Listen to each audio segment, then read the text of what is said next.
Mutumbi wamutumwa Paul Mamvura Mwazha waradzikwa pamarinda epaChirasauta mudunhu reChikomba.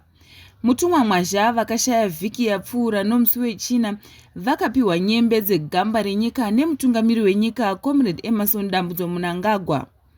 Vachitaura paungano yanga iri paChirasauta, vanoremekedzwa vamachakaire vataura ivo vakati munhu anoteerwa nemabasa ake, zvakare mutungamiri wenyika vaona zvakakodzera kuita vaMwazha gamba renyika nokuda kwemabasa avakabata pakurarama kwavo. Kutaura ndichiti basa rakanaka rinozvitaurira rega, basa rakabatwa nababa Mwazha riri kutaura rega. Hakuna munhu anopuwa ruremekedzo regamba yenyika nababa vaMnangagwa kana uchifamba zvisiri izvo. Afrika yedu unopuwa basa rekuita naMwari, asi isu sehurumende tobva tatayewa iyi ndonyeredzi yakasarudzwa naMwari, haichasareka tingasare here kumashure kwaMwari. Nzira inofamba naMwari ndo yatinodawo isu chero tiri kuhurumende.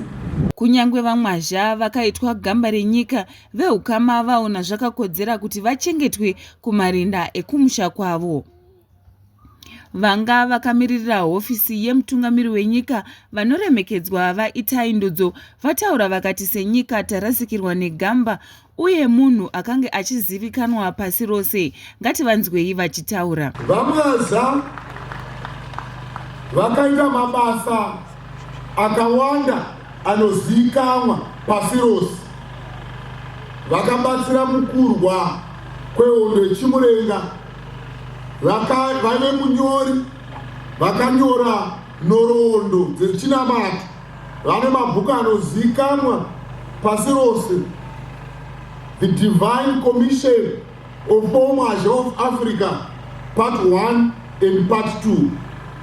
Hakuna mwana wemuno asingazive bhuku rine mukurumbira rinonzi kutumwa kwaPaul Mwazha weAfrica. VaMwazha vakashandira Mwari, vakashandira nyika yeZimbabwe, vakashandira nyika yeAfrica kwemakore mazhinji anoraudzira makore 36, 66 years of service. Vakaita kuti nzvimbo ino ive neChinamata, vakaita kuti nzvimbo ino ive nerunyararo, vakaita kuti nzvimbo ino ive nebudiriro.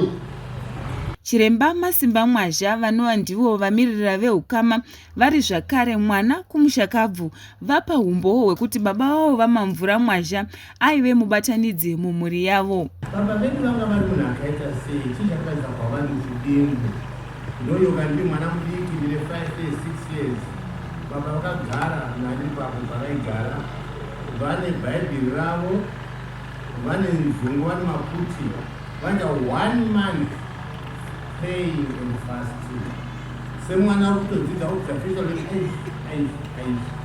so nasikatanda kuzokuenda kutorongwa dzakadari munhu anja 30 days kudza nzungu, maputi, bhaibheri riripo, vari kunyora. Okay, Mark 9 verse 29. Izvi hazvingobudi chete pasina kuita sei kufasta nekunamata. Chizo chikuru chekuti semhuri dzakadza kwavari, sesangano ngadze kwavari, senyika ngadze kwavari. Vatendi vechitendero cheAfrican Apostolic Church vapa rumbidzo panzira dzavakasiyirwa nemutumwa Mwazha. Ngatinzwei umwe wavo achitaura. Sokudzidziswa kwedu tinozigashira nokuti iye watungamira tigotevera itinenge tafa isitozva uchazonotigashira sezvo ane serafini raakasiya kudenga kubvira miviri yomweya iri kudenga.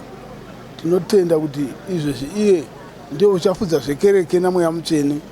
Saka tinozigashira zvakanaka. Tinotoona kuti tauya kumutambo akona kuti rufu bodo kuti mutumwa wadu warara wazorora.